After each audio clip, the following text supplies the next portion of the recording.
Olá, seja bem-vindo ao nosso canal mais uma vez. Estou aqui hoje para falar o porquê que nós não vivemos uma vida de plenitude na presença de Deus. Partindo do pressuposto de que você já tenha aceitado a Jesus Cristo como seu único Senhor e Salvador, conforme Romanos capítulo 10, verso 9 e 10, depois você dá uma olhada lá. Assim, uma vez que nós já estamos em Cristo Jesus, o contrato está firmado, a dívida está paga. Uma vez que nós cremos no nosso coração que Jesus Cristo foi ressuscitado dentre os mortos, pelo Espírito Santo, pelo poder de Deus, e o confessamos como o único Senhor e Salvador da nossa vida, o contrato está firmado, está fechado. Seus pecados estão perdoados, entendeu? É o que ele vai dizer lá, ó, meus irmãos. Aqui em Gálatas ele vai falar o seguinte: meus irmãos, vou usar um exemplo de vida diária. Quando duas pessoas combinam alguma coisa e assinam um contrato, ninguém pode quebrá-lo ou acrescentar qualquer coisa a ele. Então ele está falando assim, na vida diária e como símbolo e exemplo, né? Que uma vez que você fez um contrato com alguém, as partes devem cumprir o que foi combinado. Deus está firme, elas já consideram feitas, né? E uma vez cumprido o contrato, há uma contraprestação, há um negócio jurídico perfeito. E eu nem me apresentei, né? Mas eu sou pastor Carlos, sou pastor e advogado, e falo sobre temas que falam sobre a Bíblia. E falando sobre isso aqui, Cristo ele fez um contrato conosco. Que quando ele morreu na cruz para cumprir uma exigência da justiça de Deus, e ele, né, se fez maldição, ele assumiu, né, a nossa maldição para que as bênçãos de Abraão estivessem sobre nós. Então foi feito um contrato. Então a partir daí as coisas velhas se passaram, tudo se faz novo, né? Não importa o que aconteceu para trás, o que vai importar é o que vai acontecer para frente. E de que forma? Não baseados mais na lei, porque a palavra do Senhor vai nos dizer lá em Gálatas 3:11, é claro que ninguém é aceito por Deus por meio da lei, pois as Escrituras dizem, viverá aquele que por meio da fé é aceito por Deus.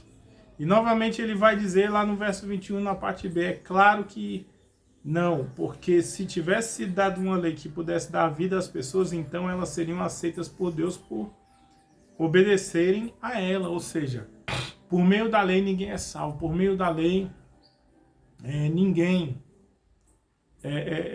pode ter a redenção. Entendeu?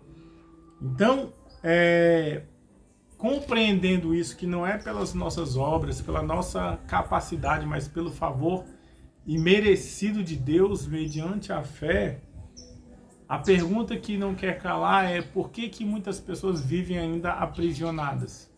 Por que muitas pessoas vivem ainda uma vida de derrota? Uma vida em que não estão rompendo? É simples, é justamente porque estão confiando no quanto são boas, no quanto jejuam, no quanto têm um bom casamento, no quanto doam, né? No quanto a força do seu braço pode alcançar. Ou seja, estão baseadas na lei, no quanto elas podem fazer, e não no que Cristo fez por elas na cruz. Então, quando nós entregamos a nossa vida para Jesus, a primeira coisa que nós devemos fazer é abrir mão da nossa força, da nossa capacidade, porque eu já falei aqui em outro vídeo, as nossas obras não são para que nós sejamos salvos, mas porque nós somos salvos. Enquanto nós não entendemos isso, Paulo vai citar um exemplo lá em Gálatas capítulo 4, verso 1, que nós somos como um herdeiro que é de menor e que é muito rico. Tem muitas coisas, mas justamente porque ele ainda é de menor e não atingiu a maturidade, ele ainda não atingir o tempo determinado que o pai determinou, então ele é tratado como escravo, embora ele seja dono de tudo. E aí ele vai citar aqui, assim como esse herdeiro que é dono de tudo, não, ele é tratado como escravo, não podendo desfrutar de toda a sua riqueza por causa da sua menoridade ou da sua condição de imaturidade. Assim acontece com aqueles que entregaram a sua vida para Jesus, que enquanto eles estão vivendo debaixo da lei, enquanto eles não compreendem o sacrifício de Cristo na cruz, eles vivem como um escravo menor, que embora sendo dono de tudo, eles vivem ainda debaixo dos rudimentos desse mundo. É o que ele vai falar aqui, ó, na versão NVI. Digo mais, enquanto é menor de idade, o filho que vai herdar a propriedade do pai é tratado como escravo, mesmo sendo de fato dono de tudo. Entendeu? Então, enquanto a pessoa ela está debaixo da lei, ela não compreende o mistério da cruz, o propósito da salvação, da redenção, ela vive como escrava. Não rompe o seu casamento, ela quer fazer a vontade dela, ela quer lidar com o dinheiro do jeito dela, comprar sem falar com o cônjuge, ela quer ir numa igreja hoje, em outra igreja amanhã, ela quer, por exemplo, focar em muitas coisas ao invés de focar naquilo que realmente importa. Ela quer, por exemplo, achar, muitas vezes adota uma posição arrogante de achar que sabe de tudo e que quem vai governar a vida dela é ela própria e não sabe por que muitas coisas não estão dando certo e por que muitas vezes a pessoa não rompe. Mas por quê? Porque ela está debaixo da lei e está muitas vezes baseada em conceitos contraditórios, né? Em que uma semana ela ouve um pregador, outra semana ela lê um livro falando sobre o mesmo assunto, mas de forma diferente. Ela tem vários conceitos contraditórios que a impedem de atingir o objetivo a qual ela está buscando. Ou então ela está baseando na força do braço. E quem se baseia na força do braço só alcança aquilo que o braço pode alcançar. Quem está baseado no seu esforço próprio, ele só sonha conforme o seu braço pode, aonde seu braço pode ir.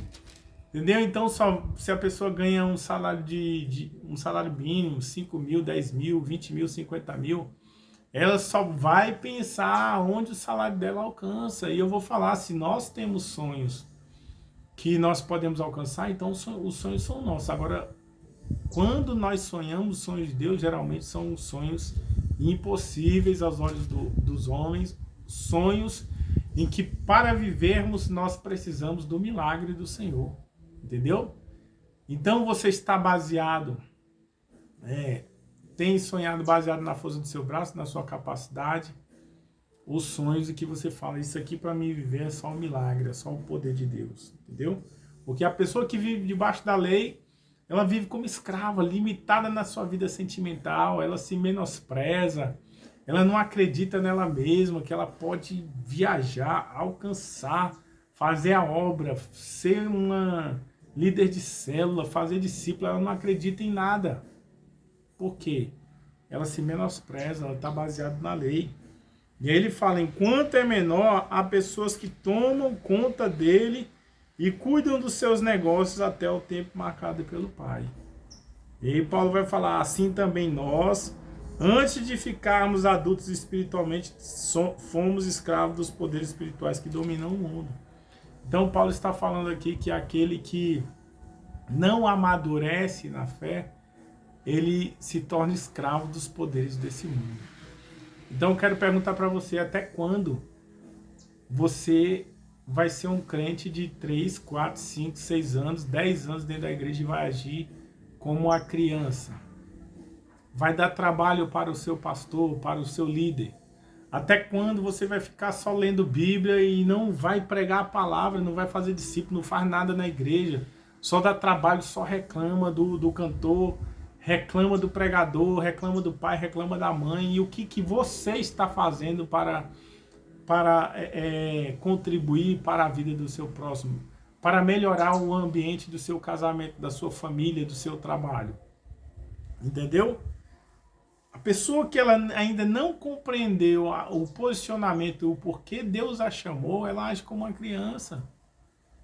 E o texto vai citar o exemplo da criança aqui, para significar e demonstrar aquela pessoa que vive dominada pelo mal. Às vezes até entregou sua vida para Jesus, mas não lê Bíblia. Entregou a sua vida para Jesus, mas não quer fazer nada na igreja, não quer conhecer, não quer crescer. E eu vou te falar, Deus te chamou para amadurecer. Deus te chamou para que você faça a diferença no meio onde você vive. Porque é natural, né, que uma criança ela cresça e ela se torne, depois de criança, adolescente, jovem, ela se torne adulta, né, ela reproduza e ela, né, depois ela entre ali na idade, na sua idade de velhice. Agora, uma pessoa que fica para sempre criança, para sempre dando trabalho na igreja, dando trabalho para o seu líder, dando trabalho para os pais. Então, ela quer permanecer eternamente como criança. E eu quero te falar, Deus te chamou para crescer. Porque o que nasce e não cresce, morre ou então está doente. E se você não quer crescer, é porque você está doente espiritualmente. É porque há alguma anomalia que você precisa corrigir na oração, deixar a soberba, deixar o orgulho e dar ouvido para o seu líder, né, para o seu pai, para a sua mãe, para o seu esposo ou o seu cônjuge. Entendeu? Porque Deus nos chamou para crescer. E uma vez que nós crescemos, então os poderes desse mundo não nos dominam mais, porque nós entendemos que Cristo, Ele não nos chamou para vivermos baseado na força do nosso braço, na força da nossa capacidade, mas confiados no seu poder, confiados na sua autoridade. Foi isso que Cristo nos disse: vá, né, toda a autoridade me foi dada. Portanto, vá e faça discípulo de todas as nações, batizando em nome do Pai, do Filho e do Espírito Santo, e vocês vão pisar a cabeça de serpentes, de escorpiões, né? Vocês vão romper. O poder das trevas não terá domínio sobre vós. E é isso que acontece. Uma vez que nós entregamos a nossa vida para Jesus Cristo, Satanás não tem poder de colocar enfermidade, não tem poder de fechar as portas. Satanás não tem poder de controlar mais a mente daquele que cresceu e que se tornou maduro, que sabe que não está mais debaixo da lei, mas sim debaixo do sangue da cruz, debaixo da graça, debaixo da nova aliança. Entendeu? É isso que Paulo vai dizer. E aí ele vai falar, ó: mas quando chegou o tempo certo, Deus enviou o seu próprio Filho, que veio como filho de mãe humana e viveu debaixo da lei para libertar os que estavam debaixo da lei, a fim de que nós pudéssemos nos tornar filho de Deus.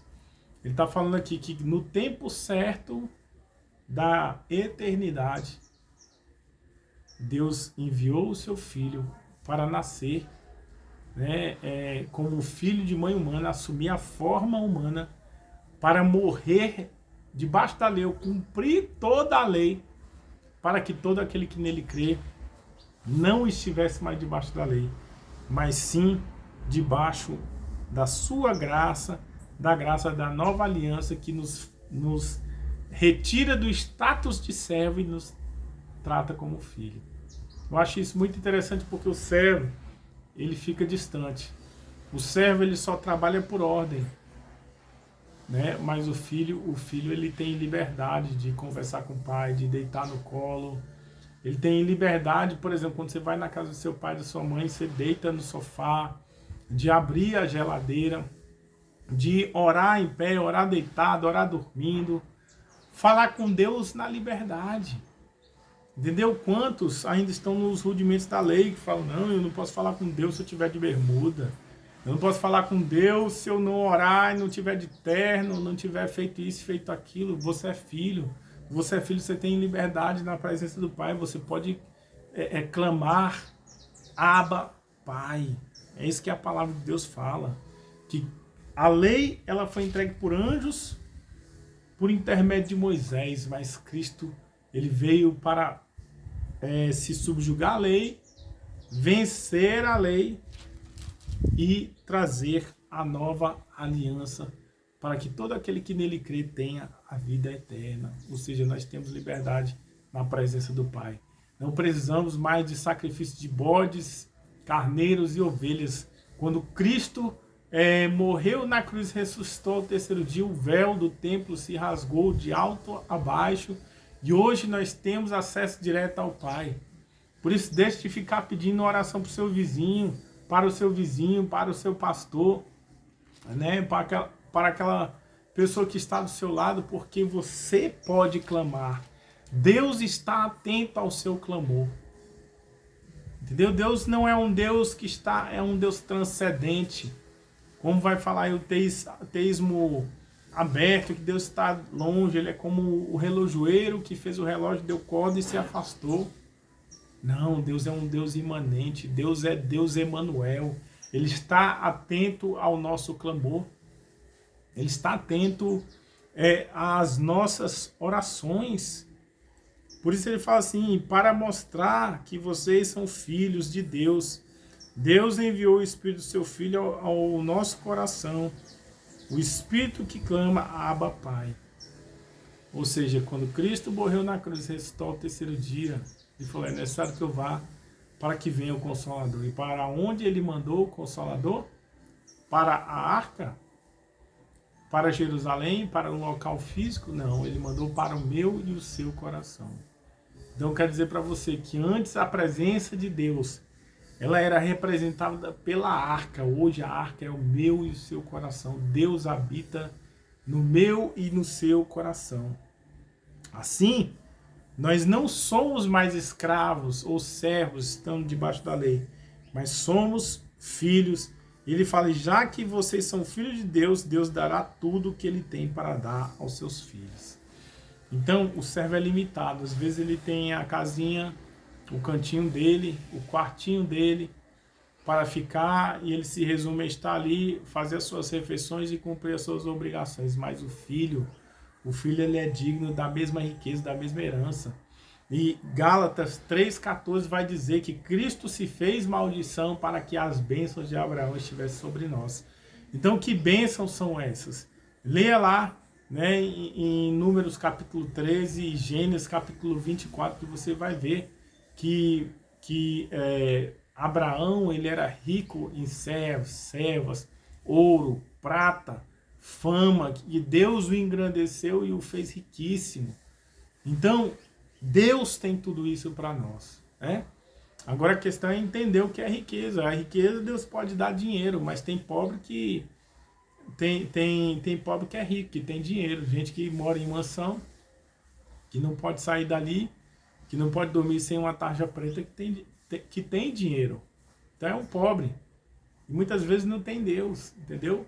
Mas a riqueza é você ter paz, é você ter saúde, ter esposa, você ter um filho, né? Você poder falar com Deus diretamente. Isso é a verdadeira riqueza. E Cristo se fez maldição para que as bênçãos de Abraão, principalmente as bênçãos do Espírito Santo, estivessem sobre nós. Então medite sobre isso. Se você não é inscrito no nosso canal, se inscreva e saiba que nós temos um curso, um mini curso de teologia aqui para você que quer aprender a ler Bíblia sozinho, a ler e interpretar os textos, né, estudar por si próprio. E quando eu falo estudar por si próprio, não é você tirar assim conclusões particulares. Nesse curso nós passamos, né, todas as ideias de interpretações de texto pelos maiores pensadores dos últimos 2000 anos. Né? Nós aprendemos a palavra segundo o escrutínio daqueles que já passaram pelo caminho antes de nós. Nós temos também uma comunidade discipulada aqui no link abaixo, temos também o nosso livro, O Conhecimento de Deus como Fundamento para a Verdadeira Adoração, né? Se você quiser nos ajudar no nosso propósito, no cumprimento do ID, pregação da palavra, está o link aqui embaixo. E se você não é inscrito, se inscreva no nosso canal. Compartilhe esse vídeo e nos aguarde até o próximo vídeo.